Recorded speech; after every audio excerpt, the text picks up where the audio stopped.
we're going to be looking back through the last 4 drafts, not including 2022, just because it just happened. We're going to look at who were the players taken furthest away from their consensus big board rank in terms of who were the biggest steals of the draft, in terms of getting drafted the latest after being high on the big board, and then the biggest reaches who were lower on the big board and got drafted higher. Like I said, we don't really have enough on like the last 2022 draft class to really say, where these players are now. But every other draft class before that, we do, and I'm mostly just looking at first round players, whether they were ranked in the first round and went outside the first round, or maybe ranked outside the first round but still went in the first round. I think I have one, maybe 2 players who weren't in the first or ranked, but they were just still such a huge discrepancy between their draft positions. So let's just go ahead and get right into the video and start looking at our players. We're going to start in 2021 and go backwards in through all of the drafts. Starting in 2021, I got the biggest reaches from the 2021 draft class.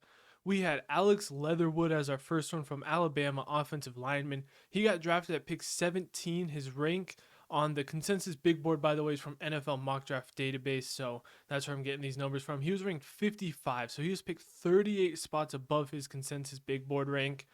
And I mean, Alex Leatherwood, we know what happens. I mean, this dude, to be cut from your team after, what was it, 2 years, a year and a half with the Raiders, I mean, that's like one of the worst picks we've seen in a little while. So that is not great for Alex Leatherwood. And then Peyton Turner, coming out of Houston, got drafted by the Saints at pick 28. His consensus rank was 66, another 38 spot difference for him. And yet again, Peyton Turner, just like Alex Leatherwood, hasn't really done much in the NFL. He's still on the Saints, so he has a better career than Alex Leatherwood so far. He's on the team that drafted him, but still, you can see here these two dudes. These teams went way off. They went over a full round off the draft board, and hey, it didn't work out for them. So that's looking like, hey, these consensus reaches, maybe the media kind of knows what they're talking about a little sometimes.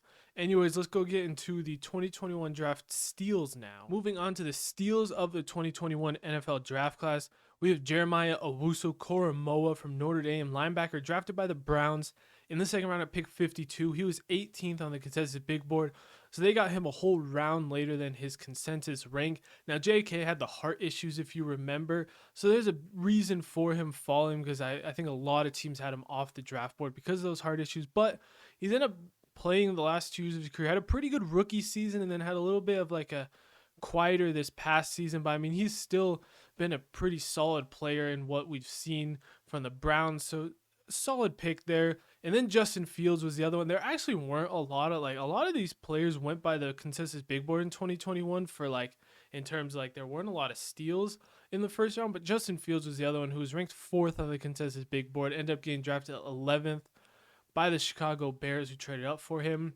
He got picked 7 spots later. It's not a huge steal, but I'm trying to do 2 for each draft class. And like I said, there weren't that many big steals in the first round of this draft class. So Justin Fields has shown his potential and looked great. And I mean, getting him at 11, I still think was a great pick for the Bears. So 2 interesting steals were in 21, but I mean, you definitely see some of the reaches didn't work out in the 2021 class. Now let's go ahead and get onto the 2020 class. Looking at the biggest reaches from the 2020 NFL draft, we got Jalen Reagor, drafted at pick 21. He was ranked 42 on the consensus big board.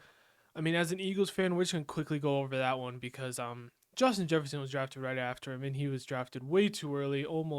He was drafted 21 picks before his consensus spot, and I got sent off the Eagles for some late day 3 picks and did nothing for the Vikings. So another not great. And then Isaiah Wilson, the legend himself, dancing on top of cars in the Walmart parking lot. He got drafted at 29. He was an offensive lineman out of Georgia, got drafted to the Titans at 29. He was ranked 51 on the consensus big board, 22 picks earlier. I mean, look at this. So I've shown you the 4 biggest reaches, 2 in the last draft class, and these dudes have done nothing for the team. Isaiah Wilson, Jalen Reagor, not great assets at all. So, I mean, it's something to keep in mind. These reaches, I mean, they're reaches for a reason. Sometimes you like to think the NFL knows a lot more than the media on these dudes, and they know what they're doing drafting, but it's starting to look like it's not always the case. Let's go ahead and get into the steals of this draft class. So, looking at the biggest steals of the 2020 draft class, we got XAVIER McKinney, the safety from Alabama, got drafted by the Giants in the second round at pick 36 after being the 21st ranked player in the draft class. So almost half a round later than his expected draft position. XAVIER McKinney's been a solid player He's definitely been a good safety. Maybe like 36 ends up being like the right spot for him. But I mean, he's still a good player, especially in the second round. That was definitely still a good pick there. And then Christian Fulton was ranked 22 on the big board, ended up getting drafted in the second round by the Titans. He's a cornerback from LSU. So yeah, he got picked over a whole round later. And Christian Fulton was incredible this last year. Really good corner. He's a little undersized, but still plays the corner really well. And he was one of the best corners for the Titans this last class, and a really good player. So I mean, another pair of steals that ended up working out pretty well for these teams. They got really good value in the second round on both of these players. Now we're going into the 2019 draft class to look at the steals and reaches for that class. Starting with the reaches, we like to get the negatives out of the way first. Daniel Jones gets drafted at 6 overall. He was ranked 30th on the big board, so that's 24 spots difference for Daniel Jones where he was drafted. Hard to say with Daniel Jones because he definitely hasn't lived up to like a 6 overall, but I mean, he's been a solid quarterback. He had a good season last year, just got paid. We'll see if it was kind of more of like a 1 year kind of thing last year, or if he can keep it up. So the jury's kind of still out on Daniel Jones, but still, draft 6 overall was still pretty tough for him. And then Jonathan Abram, the safety, he got drafted at pick 27 to the Las Vegas Raiders, then Oakland Raiders. And he was ranked 41, so he was picked 14 spots before his consensus rank. Jonathan Abram has not really worked out in the NFL. I don't even know what team he's on now, but I'm pretty sure he's not on the Raiders anymore. He was kind of your downhill, hard-hitting safety who kind of struggled in coverage. And what do you know? He's still struggled in coverage in the NFL and had a hard time finding a spot in the NFL. So another pair of reaches. I mean, Daniel Jones has been the best out of these reaches, but still at 6 overall. I mean, these reaches, I mean, it's starting to say something if you're going way off the consensus board, how it's starting to look. Now moving on to our last draft class of this video. Quick little video for you guys. Just wanted to shout these guys, not shout them out, but show them out. 2018 draft, the biggest reaches. We had RASHAAD Penny, who got drafted by the Seahawks at pick 27. He was ranked 52, so he's picked 25 spots before. RASHAAD Penny, I mean, when he's been on the field, he's been incredible. I mean, he has like legendary like yards per carry, and just kind of some of the back end stats when he actually plays are insane. But he just can't stay healthy, man. It's been sad to see because like when he plays, he's electric. But he got signed by the Eagles to a 1 year deal. We'll see what he can do. I mean, him behind that offensive line, if he stays healthy, it could be scary. But that one's a hard one to say because like he is an incredibly talented player, but his injury concerns. So I'm gonna throw that kind of as a chalk for that reach. But then we got Frank Ragnow, another reach. He was drafted at pick 20, where he was consensus board pick 49. So he's picked 29 spots. Frank Ragnow is the one dude in this entire video where I'm like, yeah, the NFL knew way more than we did on Frank Ragnow because that dude's a stud offensive lineman. And I mean, 20 he could have even gotten higher than 20, and I would have still said it was a good pick. So that's the one pick in this where the consensus was off on Frank Ragnow. We should have been a lot higher. The NFL teams were, and good thing the Lions were higher on Frank Ragnow because they got a steal. So that was the one reach of these drafts that actually probably worked out better for the team. Now we got the steals of the 2018 draft class.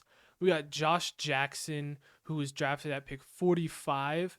And he was ranked 16th on the consensus big board. He's coming out of Iowa, kind of that ball hawk corner. I was really high on Josh Jackson, I know. Kind of like thinking of like a zone ball hawk corner, but he ends up getting picked 29 spots later. And this is another one where the NFL kind of was better on Josh Jackson than we were. Maybe as a consensus, we were higher on some of the things we saw just on tape and the high-end plays coming out of Iowa. And, you know, the NFL knew better. They got him later, and he's honestly, I don't even think he was still worth that for him. So they got him 29 picks after he was meant to go, and that still might have been a little too high. So another just off on Josh Jackson there.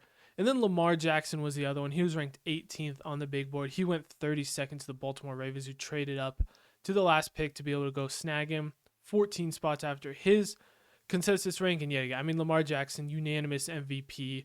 Dude should be getting a huge payday anytime now. Ravens, pay the dude Lamar Jackson, man. Come on. If you want to see more about Lamar Jackson, I did a video about some destinations for Lamar, trade packages, and how the Ravens can draft with him. Go check it out. It's a pretty cool video on my channel. But nonetheless, Lamar, great pick for the 2018 draft, and one of the best steals in this whole class. To get an MVP quarterback at 32 is pretty good, especially when he was consensus 18, so it wasn't like a out of nowhere pick. Anyways, that's all the players in the drafts I wanted to kind of go over. I just want to do a quick little overview of some of them because there's been a lot of conversation about whether teams should pay attention to consensus, and like you see these teams take these huge like dudes that are like so down low on the consensus, and some people, there's a crowd of people that are like, "Hey, NFL knows what they're talking about. Don't care about the consensus." Then there's other people like, "Hey, if you really love a dude, use the consensus to your advantage. And hey, if you love a dude at like you're at pick 20 and you love a dude, but he's like 49th on the consensus board, if you really love him, trade down and draft him later, get more assets, because like a lot of the times when these teams go way off the consensus board, they didn't work. Like Frank Ragnow was the only one since 2018 that I would say they went way off board and it worked. That's one out of the last 4 first rounds. And I mean, we got dudes like Cole Strange last year. The jury's still out on him. He looked pretty good in his rookie year, so we'll see about like Tyler Smith and Cole Strange were the 2 last year, and they both looked pretty good. So we'll see kind of how that 22 class goes out, but nonetheless, yeah.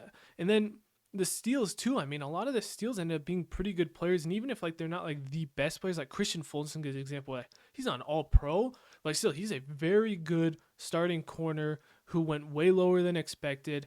And what do we know? He's pretty good. So don't just throw consensus out the board because it's media people who don't know what they're talking about. Because I mean, you throw all these, like, it's kind of like that law of large numbers. You put enough people's mock drafts together, and it's going to average out to a pretty solid thing. That's why I love the consensus. With, I mean, the NFL mock draft day puts like thousands of mock drafts and big boards together to kind of build that out. So like, if you put enough together, you're going to get some pretty good rankings. Obviously, like, they're football players on a field. It's not like just analytics. You can't throw it together, but it's still interesting to see that, maybe teams should be paying more attention. My whole main thing to get out of this video is teams need to be paying more attention to consensus big boards. And if you really love a dude, but he's way down on the consensus big board, you need to trade out or do something, because you can pick him and maybe it works like Frank Ragnow. But from what we've seen, there's a 1 in 8 chance.